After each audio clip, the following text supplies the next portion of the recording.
This is a story I haven't thought about in years, and honestly, there's a reason for that.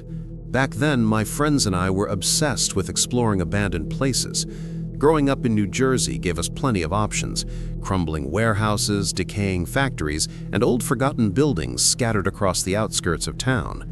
Looking back, most of it was reckless and not nearly as cool as we thought it was. One spot, however, had been on our radar for months: an old deserted middle school about a half-hour drive from where we lived. I won't name it for privacy's sake, but anyone familiar with urban exploring in North Jersey probably knows which one I'm talking about. We had seen plenty of pictures of the place online and finally decided it was time to check it out ourselves. It was late summer and boredom was starting to kick in. Our usual routine of shooting hoops or cruising around aimlessly just wasn't cutting it anymore. I don't remember exactly who brought up the idea, but before long, 4 of us were in. It was me, Yuri, Frank, and Freddie. Frank and I were into graffiti, so we packed a few cans of black and white spray paint. I also had some leftover Roman candles from the 4th of July stuffed in my bag. Our usual plan for these kinds of adventures was simple: explore, hit the roof, fire off a few fireworks, and get out before anyone showed up. This night wasn't going to be any different. Yuri was driving. We parked a few blocks away and started walking toward the school. To our surprise, the fence had already been cut open, which was a relief since we were prepared to climb it. The place was even bigger in person than it looked online. Exploring the entire building would have taken hours, which suited us perfectly, since we tended to get bored fast. Frank went through the opening first, followed by Yuri, then me, and finally Freddie, who volunteered to watch our backs. We found a door that wasn't boarded up and slipped inside. Even with our flashlights, the atmosphere was unsettling, like walking through a dead version of your old school. Every hallway was stripped bare, wires dangling from the ceiling, tiles cracked and falling apart, furniture scattered everywhere. Our entrance led to a long corridor, and we switched on our flashlights. We were weirdly proud of how powerful they were. Mine cost around $60 and could light up a whole room. It felt worth every penny at that moment. The walls were covered in graffiti, some impressive, most terrible. Frank and I paused to admire a few tags, but mostly we kept moving forward. I'll spare you all the details, but the place was genuinely fascinating, especially the old auditorium, where the seats were collapsing and the stage looked like it could give way any moment. We did a quick loop through the basement, easily the creepiest part of the building. The air was heavy and the decay was worse. At one point, we stumbled upon a massive pentagram painted on the floor. Creepy, sure, but anyone who's explored enough abandoned places knows those things are practically standard decor. Eventually, we made it to the 2nd floor. One of the classrooms had a clean white wall, basically a blank canvas begging to be tagged. Frank and I got to work, while Yuri and Freddie said they'd keep exploring and maybe find a way to the roof. They disappeared down one of the long, dark hallways.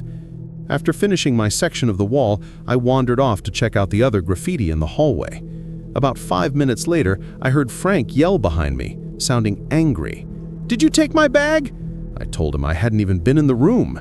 He didn't believe me at first, but after a bit of arguing, he realized I wasn't lying. His bag, which had all our paint, was gone. He muttered something about Freddie playing a prank, which, to be fair, sounded like something Freddie would do. We searched the area, but the bag had completely vanished. With no paint left, there wasn't much reason to stick around there, so we decided to find the others, probably up on the roof by now. But when we climbed as high as the stairs would go, there was no roof access, just more dark hallways. We wandered aimlessly for a bit until I entered a small classroom and froze. There was another pentagram on the wall, only this one looked fresh. Wet paint was still dripping down it, and sitting in the corner of the room was Frank's bag. Frank came in right behind me and immediately noticed it. Without hesitation, he snatched the bag off the floor and said loudly, "What the hell is wrong with him?" assuming Freddie had done it. I didn't reply. Even as a joke, it felt like something way too far.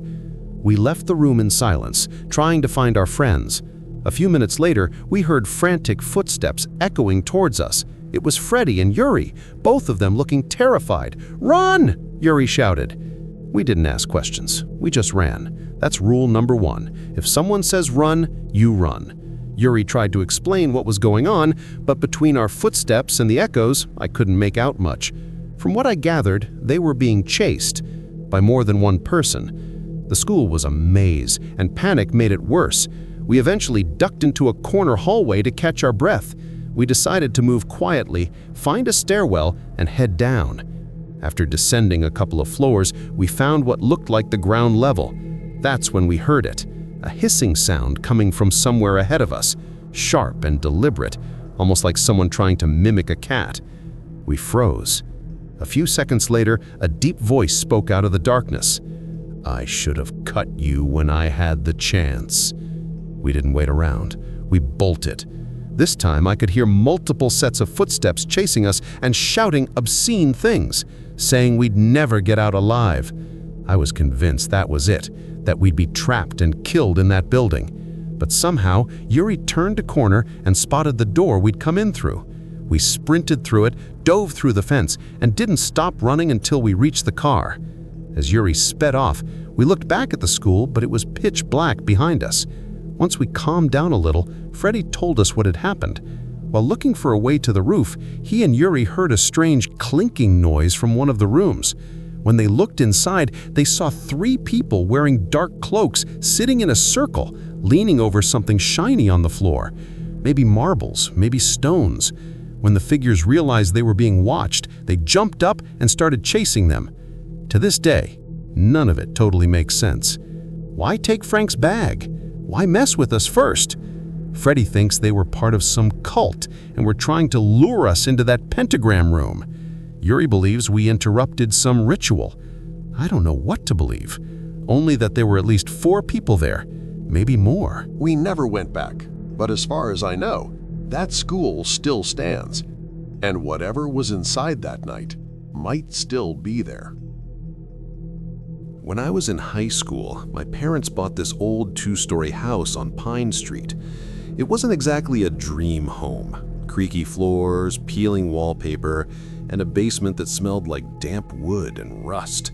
But it was big enough for our family, and my parents always believed they could fix it up over time. At first, everything was fine. My dad was constantly repairing something, a leaky pipe here, a loose window there, and my mom decorated every room like she was trying to erase the house's age. It almost worked, until the night things started getting strange. It began with small stuff. We'd find doors unlocked that we swore had been bolted shut. Windows we'd closed were suddenly open in the morning. My dad blamed drafts, my mom said we were being careless.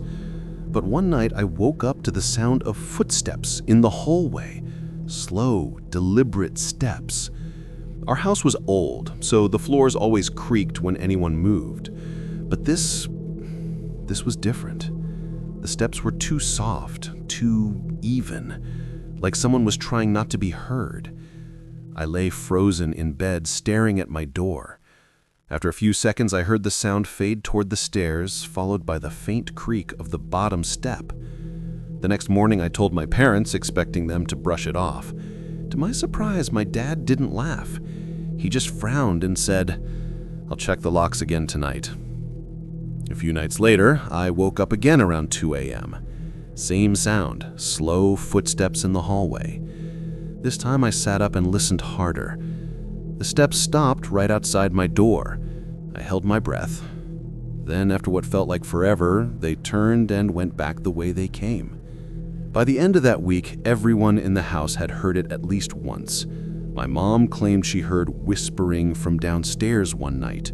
My younger sister, who was only 9 at the time, started refusing to sleep alone. We were scared, but we still tried to be rational. Maybe it was the old pipes, maybe animals had gotten in. That's what we told ourselves, until the night of the storm. It was late October. Heavy rain, strong wind, thunder that rattled the windows. The power went out around midnight, plunging the entire house into darkness. My parents were asleep. I was in bed, scrolling through my phone flashlight, when I heard it again. Footsteps. Only this time they were running. Someone was sprinting through the hallway outside my room. I jumped out of bed, heart pounding, and grabbed my baseball bat. The running stopped abruptly, and the whole house went silent, except for the rain. Then I heard the sound of the back door slamming. I yelled for my dad. He came running with a flashlight, and we searched the whole house. Nothing. Every door was locked, every window was closed, no sign of forced entry. But when my dad shined the light on the back door, we both froze. There were wet footprints on the floor, small, bare footprints, leading from the door to the center of the kitchen and stopping there. The police came, checked the house, and told us it was probably an animal that got in somehow. But animals don't leave human footprints. After that night, things escalated. We'd find objects moved around, drawers open, lights flickering. My mom swore she saw someone standing outside the kitchen window once, a pale figure with no face. My dad wanted to install cameras, but the wiring in the house was too old for a proper system. One evening, about a month later, my sister came running into the living room crying, saying someone was in her closet. My dad rushed to check, but no one was there. Only the smell of damp earth and something metallic like blood. We were at our breaking point. My parents decided we'd spend a few nights at my aunt's house while my dad figured out what to do. We left the next morning, taking only essentials.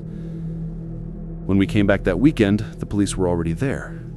Our neighbor had called them because the lights in our house were turning on and off during the night. When the officers went inside, they found the place ransacked, furniture overturned, drawers pulled out, and the basement door wide open. Inside the basement, they found a sleeping bag, food wrappers, and a small lantern. Someone had been living down there. The scariest part, the footprints in the dirt matched the ones we'd seen in the kitchen. We moved out the following month.